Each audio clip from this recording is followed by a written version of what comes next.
Howdy guys, how's it going? It is time to take a look at the MP5 submachine gun and all the phenomenal attachments we have got thrown on this bad boy. The 1911's the same, the overall class setup's the same, stem shot, frag, proximity mine, flak jacket, scavenger gun though, and gunfighter. I have with some of my other classes started using perk greed because that's actually like I said, gunfighter and perk greed are the only two real wild cards that I think make any sense to use. These other two are kind of pointless in my opinion. But anyway, so we got the gunfighter wild card, and going up the attachments that we got thrown on here, starting off with the optic, we've got the micro flex LED optic. Now like I said, all these reflex optics are just about personal preference in terms like which one has a sight picture that you find most desirable to look through. And in all honesty, the iron sights on the MP5 is phenomenal, and I like running iron sights almost more than I like having reflex, but for the sake of this, we might as well just throw one on there. We got the attachment slot, so you might as well use it. I don't see, there's no point in using any of the magnified optics. Like whenever it shows a bump in accuracy, I'm pretty positive that stat is just taking into account the additional magnification range, because everything I can tell, it's nowhere, it does not help your accuracy whatsoever. For the muzzle, we got the agency arm suppressor. You know, it seems that the way that the attachment process is going to be on this game, it's like the last attachments that you unlock are kind of the best attachments depending on playstyle, and then it like gets into if you want to play aggressive or longer ranges or whatever with different weapons, that's the only time it comes into tweaking. But for general applications, the final attachment is the one to go with. But now, just like in a case where that's not necessarily true, is I found that the 9.8 inch takedown barrel was a bit more, it was just better than the 10.8 paratrooper. When it comes to, you know, the closer to medium range stuff, the 10.8 paratrooper did help extend out a little bit. It's like, and like I said, the speed, the decrease in your speed or your mobility isn't really a problem. I mean, the MP5's already got phenomenal mobility in game, and like it could even be slower than what it is once we get done with this and I show you all the attachments, and you wouldn't have a problem. Like you can still just whip this thing up right into somebody's mouth and they don't even know what happened. So going to the body, we got the 5mW laser, the SWAT 5mW laser. That's really like my favorite one, my go-to. I think it's the best option on practically every gun that I've worked with so far. For the underbarrel, we got the field agent grip. Recoil control is the biggest thing, like the red, all this sprint to move speed, that stuff. It's nifty, and it's like you don't need all the accuracy that we got the MP5, but it's nice whenever you're like throwing in the different objective matches like we are with the playlist that we have on the beta. I found that it's better to have this because the balance is where it needs to be, to where you can still win the longer range engagements against people that are rocking ARs and stuff. And it's like you're still trying to, you know, get used to certain objectives, play the matches, different maps, this, that, and the other.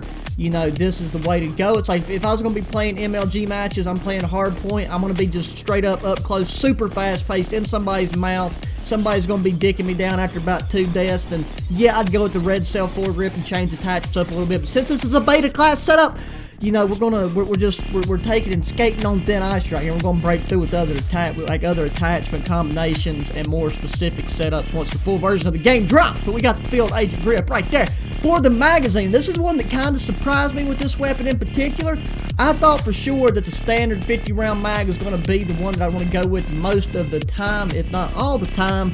However, it does so appear that the best option is your Vandal speed loader. So it's just a double side, it's just a side-by-side 30 round magazine. I don't know what I just did right there. That's the first time I noticed I could do that, but that is a nifty little doojig there. It'll get a lot of stats, get a lot of information.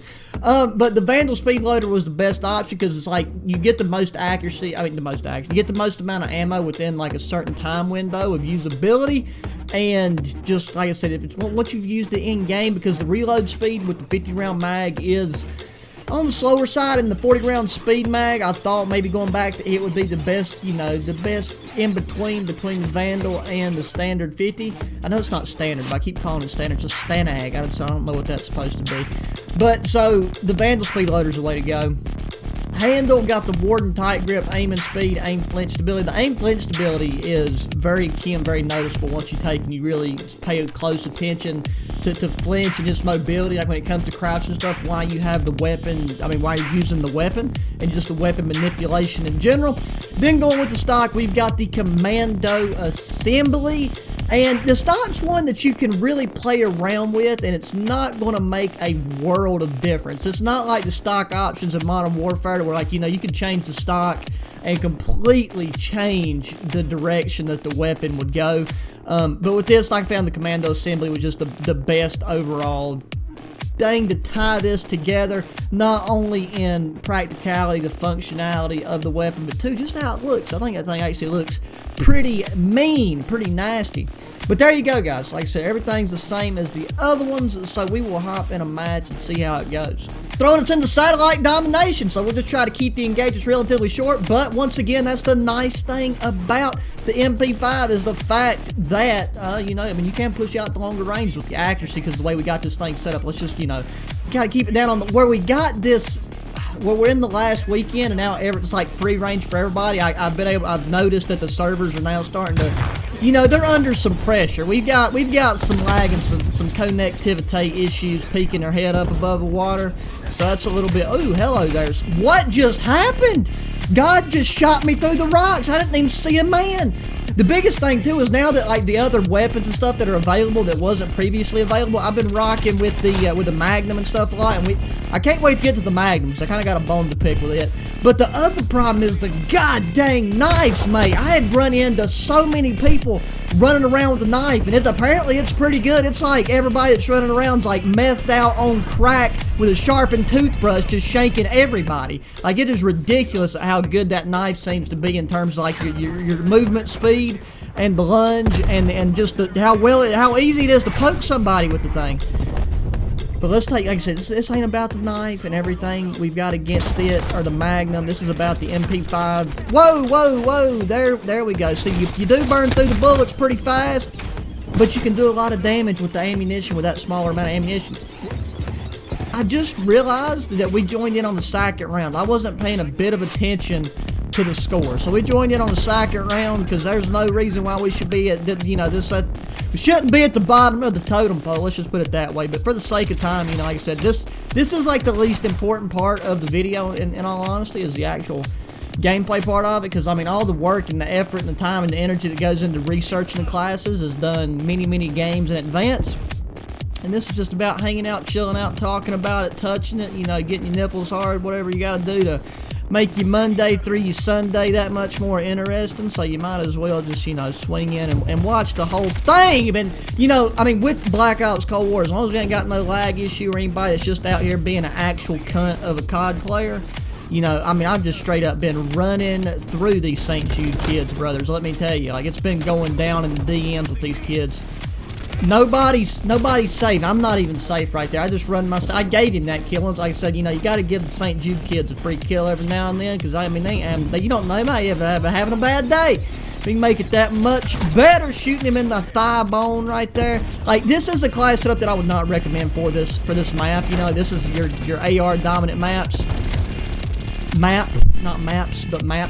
But Moscow or what's the other one? There's only 4. Like Moscow, Miami, all those phenomenal maps to run and go with the sub on, especially in the objective game modes such as domination or hardcore. You can just switch right over, shoot them right in their biscuits, and they can't do nothing about it. They just gotta take it. They just take a fat L. Unless they get, you know, like lucky with the snipe, or they taking them pre-aimed around the corner, something nifty.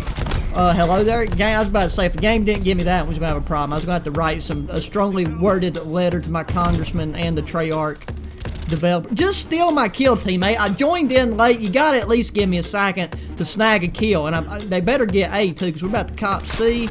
We need to extend this game out. We need to finish. We got to get at least 15 kills. Let's shoot a dead body right there. You got to disrespect the dead every now and then when you're in war. I mean, we ain't going as far as peeing on nobody, but we got to take and send a couple extra the U.S. paid for lead balls into the body right here. Why are we lagging? There's a knife. Somebody's running around with a knife. telling you, you ain't gonna be able to get away from it. It's bound to be. Why are we lagging? Come on. I'm telling you, the flipping servers was fine. They was fine, and whenever there was no lag, mate, you know, you seen it. I was dropping 50 kill games with like 2 deaths. We got a guy, got Chris Kyle building sand castles out there in the dunes. You just can't get away from it. You can't get away from it.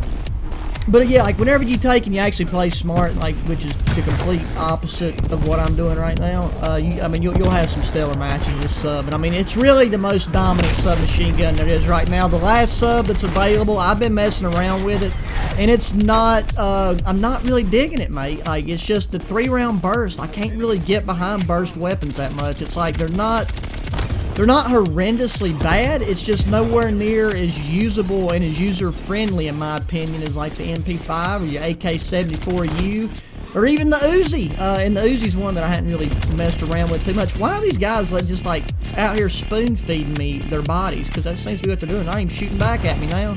I go from running up on them and, like, you know, letting them stick their barrel in my ear to them just walking up to me and not. It's like being at a petting zoo. Just a shooting gallery, fish in the barrel. There's an AK-74 with some attachments on. I do need to work on it a little bit more. Let's light him up. Hopefully somebody has the nerve to finish him off. Hit a little proximity mine down. I guess people are just taking and backing off to, you know, they're just accepting the fat L that they're about to get right here. Did they rage quit? It's showing there's people on the enemy team and they're not there. But anyways, guys, as long as, like I said, that video is still probably going to be about 10 minutes long, so I guess we'll just leave it at that since this is a beta video and not, you know, a legitimate gameplay class setup. But either way, this, like I said, I think this class setup is going to hold its own into the full version of the game, as will the XM4, the 1911 class. I can't, as well balanced as everything is in this game right now, aside from maybe the knife, I don't see how they could change things up too much from us. So, you know, going into the full game drop, you guys will have a heads up on the competition. And a little test to all my OG homies that have made it to the end of the video. If you've made it to the end of the video, I want you to comment multicam along with whatever else you want to comment about, you know, orangutan titties or applesauce or whatever you know is on your heart, on your mind. Feel free to throw it in the comment section. But as always, guys, thanks for watching. Be sure to hit that thumbs up button. Subscribe if you haven't already. Share with your friends. And until the next one, adios.